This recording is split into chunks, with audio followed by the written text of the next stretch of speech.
नमस्कार, मैं हूं सौरभ शर्मा। आप सब लोगों का बहुत स्वागत है और आप देख रहे हैं कहानी कुर्सी की। और इस वक्त आपको बता दें, राज्यसभा में महिला आरक्षण बिल पर चर्चा चल रही है। बीजेपी की तरफ से राष्ट्रीय अध्यक्ष जेपी नड्डा बोले और आज उन्होंने ये भी कहा कि मुझे पूरी उम्मीद है, आशा है, विश्वास है कि ये बिल जबरदस्त समर्थन के साथ राज्यसभा से भी पारित होगा और कानून बनेगा और देश की महिलाओं को उनका अधिकार मिलेगा। इसके अलावा आपको बताएं कि बीजेपी की तैयारी पूरी है, सरकार की तैयारी पूरी है कि ये कानून आज बन जाएगा और इसीलिए कल सुबह बीजेपी के राष्ट्रीय मुख्यालय में प्रधानमंत्री नरेंद्र मोदी के लिए एक स्वागत सम्मान समारोह रखा गया है। बीजेपी की जो महिला मोर्चा है वो कल सम्मान करेंगी प्रधानमंत्री का कि देश में जो महिलाओं के लिए आरक्षण की लड़ाई इस पिछले 27 वर्षों से चल रही थी और जो काम कोई और प्रधानमंत्री और कोई और सरकार अभी तक नहीं कर पाई, बार बार इस बिल को संसद में रखने के बावजूद वो नरेंद्र मोदी के कार्यकाल में ही हुआ। और नरेंद्र मोदी ने भी इस बात को कहा कि पहले कोशिशें तो हुई लेकिन अंजाम तक नहीं पहुंची और ईश्वर ने शायद ये सौभाग्य मेरे ही भाग्य में लिखा हुआ था। राहुल गांधी आज दिल्ली के आनंद विहार रेलवे स्टेशन पर पहुंचे हुए थे। वो कुली के अवतार में थे, वो भी तस्वीरें हम आपको दिखाएंगे। शिवराज सिंह चौहान क्या कर रहे हैं ओंकारेश्वर में, वो आपको हम बताएंगे। चुनाव से जुड़ी एक बड़ी इंटरेस्टिंग खबर वहां से भी हमारे पास आ रही है। तो इन तमाम खबरों पर बात करने के लिए कहानी कुर्सी में हमारे मेहमान जुड़ गए हैं हमारे साथ। यहाँ विजय चौक से हर्षवर्धन त्रिपाठी जी, स्वागत है हर्षवर्धन जी आपका। विजय त्रिवेदी जी, स्वागत है सर आपका भी। और देवेंद्र पराशर जिन्हें आप सुबह से सुन रहे हैं। तो सबसे पहले तो बात करते हैं जो प्रधानमंत्री के लिए सम्मान में जो कल कार्यक्रम रखा गया है, फेलिसिटेट किया जाएगा उनको महिला आरक्षण को मूर्त रूप देने के लिए। देवेंद्र।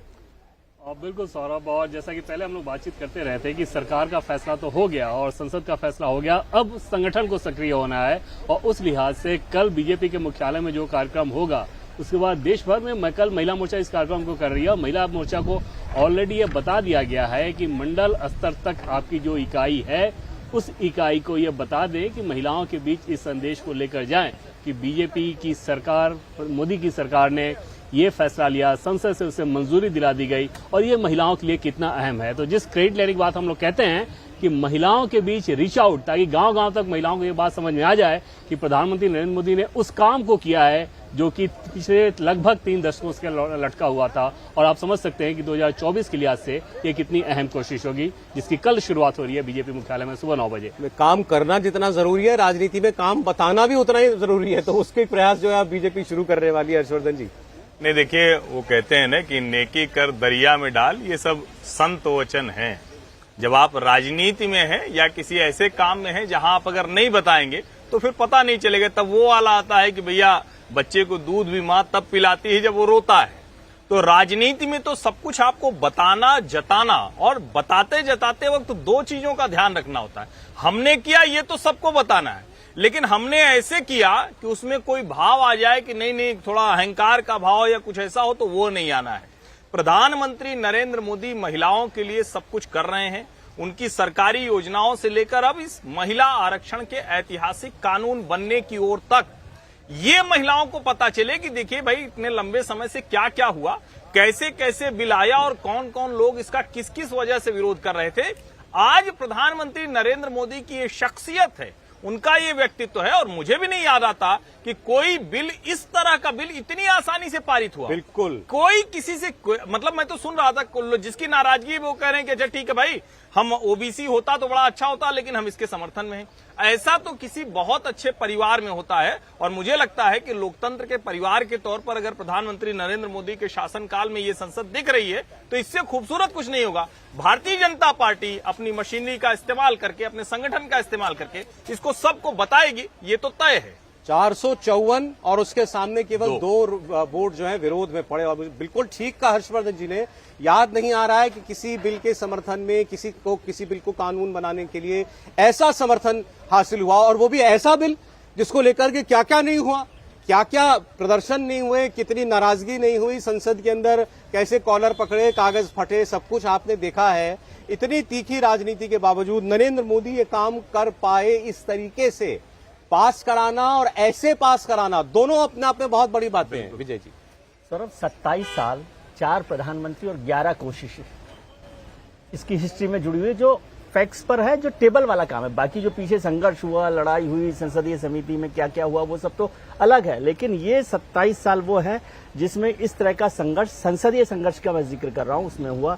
प्रधानमंत्री वाजपेयी जी भी रहे, मनमोहन सिंह भी रहे, देवेगौड़ा भी रहे, गुजराल भी रहे, और अब नरेंद्र मोदी आए। तो वो आप समझ सकते हैं कि कितना कॉम्प्लिकेटेड मामला था। और उन सरकारों में भी उनके सहयोगी दलों ने वो बिल को रोका है लगातार। तो ये एक कोशिश है, इसे आप पॉलिटिकल विन के तौर पर भी देखना चाहिए कि क्या पॉलिटिकल लीडरशिप ऐसे माहौल में, ये सबको सर्वसम्मति जैसा बिल है, जो दो लोगों ने विरोध किया, ओवैसी साहब ने और इम्तियाज जलील ने, दोनों मेरे मित्र हैं MIM के, उनका भी कहना था कि वो केवल मुस्लिम महिलाओं को शामिल करने के लिए अपना विरोध जताया। महिला विरोध को, बिल को लेकर विरोध नहीं कर रहे, लेकिन उसमें मुस्लिम महिलाओं का भी पार्टिसिपेशन हो, रिजर्वेशन हो, इस बात की नाराजगी उनको जाहिर करनी थी। ये काम किया गया। तो ये वाकई ऐतिहासिक काम है कि बड़ा काम हुआ।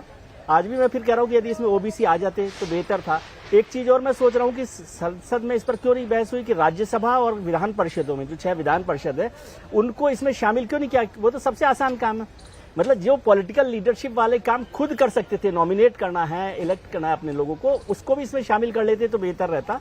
जो कल भारतीय जनता, आज आइडिया मत दीजिए, अभी काम चल रहा है अंदर। नहीं, वो अच्छा काम है, मैं उसका नहीं कर रहा, अब तो पास हो ही रहा है। मैं कहा ये भी काम हो जाता, लेकिन जो राष्ट्रीय भारतीय जनता पार्टी की महिला मोर्चा जो काम कर रही है, उसमें अब अगला काम क्या है, ये जो फैलाना कि नरेंद्र मोदी सरकार ने किया, ये तो बड़ा काम है ही। इसको जन जन तक पहुंचाना, जैसे मेरे एक मित्र कहा करते थे कि पैसा मिट्टी में भी डालो ना तो खनक होनी चाहिए। तो राजनीति के लिए तो जरूरी है कि जो काम करे उसकी खनक हो। अभी ऐसे तो नहीं हुआ है, लेकिन सर जो आपने जितना बताया, इतने प्रधानमंत्री, इतने वर्ष, इतनी कोशिशें, नहीं, ये काम ऐसे सर्वसम्मति से कैसे हुआ, इस पर हमको आज बात करनी चाहिए। बहुत से लोगों ने ये कहा कि भाई चुनाव को देखते हुए लाया गया, 200 दिन चुनाव में बचे हैं, चुनाव से क्यों लाया गया इतना ही वक्त पहले, ये राजनीति से प्रेरित है। चलिए राजनीति से प्रेरित है, मान लेते हैं। बाकी लोग क्यों इस बिल का समर्थन कर रहे हैं आज, जो इसके विरोध में खड़े हुए थे पिछली बार जब ये बिल लाया गया था? सोचिए जरा इस पर।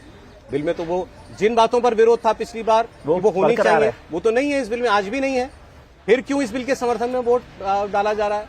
अनुप्रिया पटेल का मुझे एक जवाब तो आज याद आ रहा है। उन्होंने कहा, जो लोग कह रहे हैं जुमला है, भाई वोट क्यों किया जुमले के लिए? आपको लगता है कि ये बीजेपी की पॉलिटिक्स है, राजनीति है, तो आप बीजेपी की पॉलिटिक्स को आगे बढ़ाने के लिए क्या इसको समर्थन दे रहे हैं? क्या वजह है कि आप वो लोग इसके साथ खड़े हैं?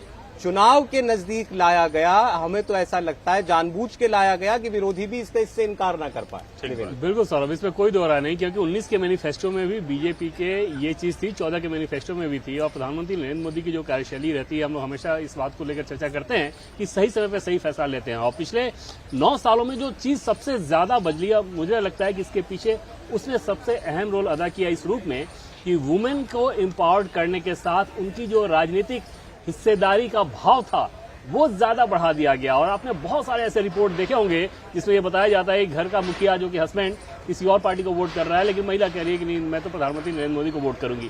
तो अगर महिलाओं के अंदर आपने इस राजनीतिक चेतना को और ज्यादा जागृत कर दिया है, तो वहां पर चुनाव से पहले किसी भी राजनीतिक दल के लिए ये बहुत मुश्किल था कि उन महिलाओं के पक्ष में उठाए गए कदम का आप विरोध करें। इसके अलावा कोई और कारण हो ही नहीं सकता सौरभ कि आप इस तरह से अक्रॉस द पार्टी लाइन जाकर सपोर्ट कर रहे हो। और जो जिस विकृत चेहरे की आपने बात की कि कॉलर पकड़ा जा रहा है, बिल की कॉपी फाड़ी जा रही है, पता नहीं क्या क्या हंगामा हो रहा था, और आज अगर इतनी खूबसूरत तस्वीर नजर आ रही है, तो उस खूबसूरती के पीछे उन महिलाओं की राजनीतिक चेतना और एम्पावरमेंट है जो कि प्रधानमंत्री नरेंद्र मोदी ने अलग अलग नीतियों के मार्फत उन महिलाओं के साथ किया है। आपको लगता है ये सरकार के अंदर और नरेंद्र मोदी, बीजेपी सबके बीच में ये उनका असेसमेंट था कि आप इस वक्त ये बिल लाया जाएगा तो इसका विरोध करना मुमकिन नहीं होगा, बाकी लोगों के लिए ये बात टटोली गई होगी? ये और ऐसे सौरभ 2-3 उदाहरण के हिसाब से आप देखें और उनका जिक्र किया जा सकता है, कम से कम एक उदाहरण का तो जरूर जिक्र किया जा सकता है कि वो मौके को देखकर उस बिल को लेकर आते हैं। और इन महिलाओं के बारे में भी जब ये इस बिल की बात पहले शुरुआती दौर में हुई थी कि 2019 में जब आप आए तो क्या इस काम को भी उसी दौर में कर दिया जाए जो कि जम्मू कश्मीर के साथ किया गया था, तो वहां पर फिर ये विचार बना कि नहीं, अभी इसमें थोड़ा इंतजार किया जाना चाहिए। दूसरी चीज कि जम्मू कश्मीर वाले बिल को लेकर, धारा 370 हटाने को लेकर सौरभ, समय की बात मैं इस लिहाज से समझा रहा हूं कि उसके पहले जब पुलवामा का अटैक हुआ था तो एक बहुत बड़े नेता ने कोर ग्रुप की बैठक में ये कहा था कि सर्जिकल स्ट्राइक तो ठीक है, लेकिन हमें इस अवसर का लाभ उठाकर धारा 370 हटा देना चाहिए, क्योंकि पूरी इंटरनेशनल कम्युनिटी को पता है कि हमारे ऊपर कितनी बड़ी चोट लगी है, हम कितने बौखलाहट में हैं, किसी की आवाज नहीं उठेगी और इस अवसर का उपयोग हम लोग ये कर सकते हैं। हालांकि उस पर फिर बाद में सहमति नहीं बनी थी, लेकिन मौके की नजाकत को कैसे समझा जा सकता है वो बीजेपी की लीडरशिप को बखूबी मालूम है। उनके कुछ उदाहरणों से हम लोग समझ सकते हैं कि महिला आरक्षण बिल को लेकर भी इस टाइमिंग का चुना जाना बिल्कुल वजह वही थी। टाइमिंग इंपॉर्टेंट है और आरोप जो विपक्ष आरोप लगा रहा है, मुझे लगता है कि बहुत सोच समझ कर है कि भाई विपक्ष की राजनीति फेल करो इसमें। हर्षवर्धन जी, नहीं, मुझे लगता है कि देखिए हम लोग नरेंद्र मोदी की छवि को कैसे विपक्ष की तरफ से देखते हैं कि देखिए तानाशाही टाइप व्यवहार करते हैं, संसद में जो चाहते हैं वो कर लेते हैं। और कमाल की बात यह है कि नरेंद्र मोदी जब कोई बिल लाते हैं तो उस पर सर्वसहमति जैसी स्थिति बन जाती है। अब मैं इसको वो तो नहीं कहूंगा जो गांव देहात में कहा जाता है कि जबरा मारे और रोवे न दे, तो विपक्षी पार्टियां तो उसी अवस्था में हैं। मतलब उनकी स्थिति लगभग यही है कि भाई हम कुछ कर भी नहीं पा रहे हैं, हमें साथ में भी खड़े होना है और हम कुछ बोल भी नहीं सकते। उनका जो असली एक तरह से कहें कि पीड़ा निकल कर आती है। लेकिन अगर इसको बहुत ध्यान से देखें तो अमित शाह का कल का भाषण फिर से सुना जाना चाहिए बार बार।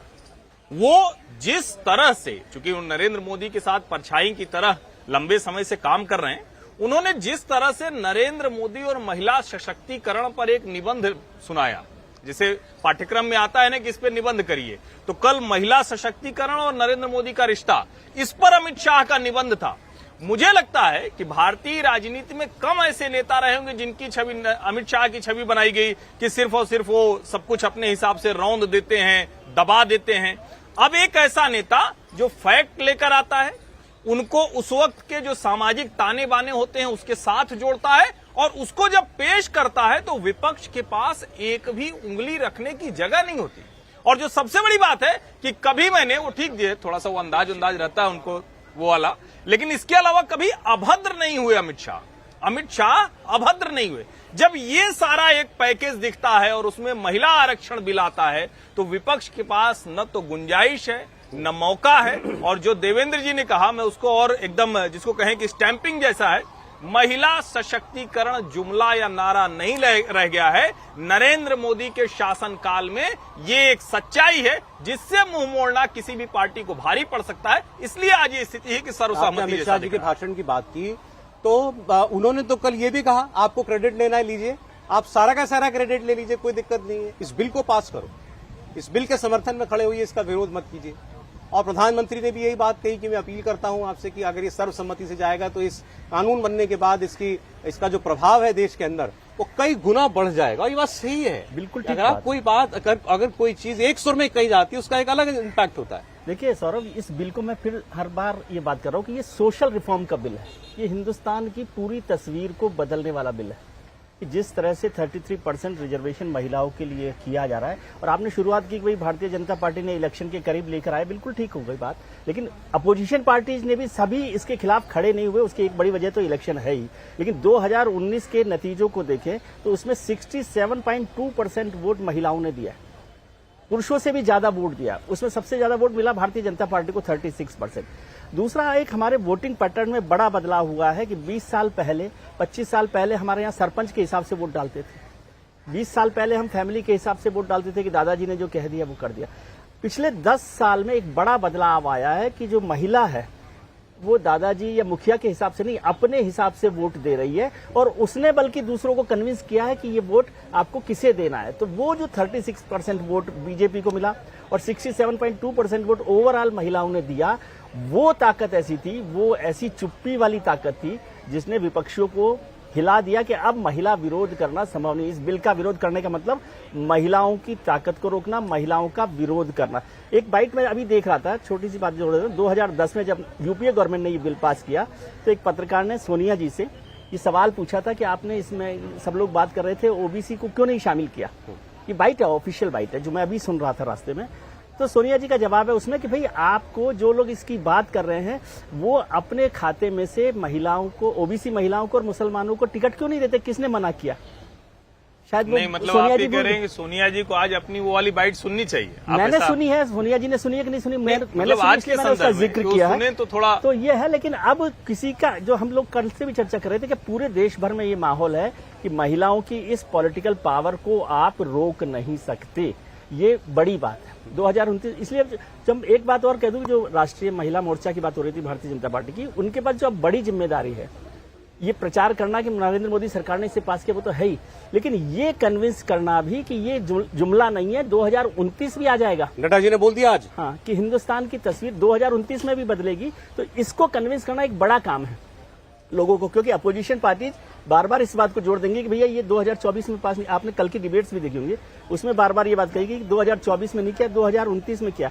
आप 27 साल इंतजार कर सकते हैं एक बिल को बार बार लटका कर, लेकिन 5 साल उस बिल को पास होने के बाद उसके एग्जीक्यूशन पर इंतजार नहीं कर सकते। हम तो सर ये भी बार बार बात कर रहे हैं कि जो लोग कह रहे हैं कि चलिए आपको लगता है कि बीजेपी इस पर राजनीति करेगी, बीजेपी के अंदर भी पुरुष मानसिकता हावी हो जाएगी, अपने नेताओं के डर से हो सकता है कि वो इस पर कदम पीछे खींचने की कोशिश करे, लेकिन आप जब इसको कानून बना देंगे तो भाई ये मॉरल दबाव है ना, ये कानून बन जाएगा। आपने इसको संवैधानिक शक्ल दे दी है, कोई सरकार कैसे इससे पीछे हट सकती है, कोई भी सरकार हो। और वो तो विकल्प ही नहीं बचेगा सौरभ। और जिस दबाव की बात हम लोग पहले करते रहे हैं, अगर इस बिल के आने के बाद, कैबिनेट से मंजूरी मिलने के बाद किसी भी आप सांसद से बात करें तो उनको इसको लेकर कोई वैसी आपत्ति नजर नहीं आई जैसा कि पहले देखने को मिलती थी। उसके पीछे सबसे बड़ी वजह यही है कि इसको एक लॉजिकल रूप में सामने लेकर आया जा रहा है।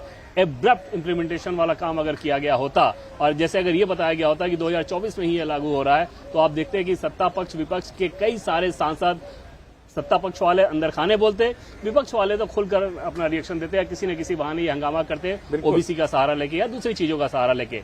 तो जिस प्रकार से इसको एक लॉजिकल फॉर्मेट में पेश किया गया है वो ज्यादा बड़ी वजह है कि इतना शांतिपूर्ण तरीके से पास हो रहा है। चलिए आगे भी बातचीत हम लोग जारी रखेंगे और मैंने आपसे कहा था कि आज जरा राहुल गांधी की एक तस्वीर भी आपको हम दिखाएंगे और उस पर हम लोग बात करेंगे। बड़ी दिलचस्प तस्वीर है और राहुल गांधी का अंदाज आप देखिए। समझने की बात यह है कि ये सब कुछ किया क्यों जा रहा है, इससे क्या हासिल करने की कोशिश है और क्या कुछ हासिल होगा। इंडिया टीवी हर वक्त हर जगह डाउनलोड करने के लिए सर्च करें India TV news Google play store या ऐप स्टोर पर।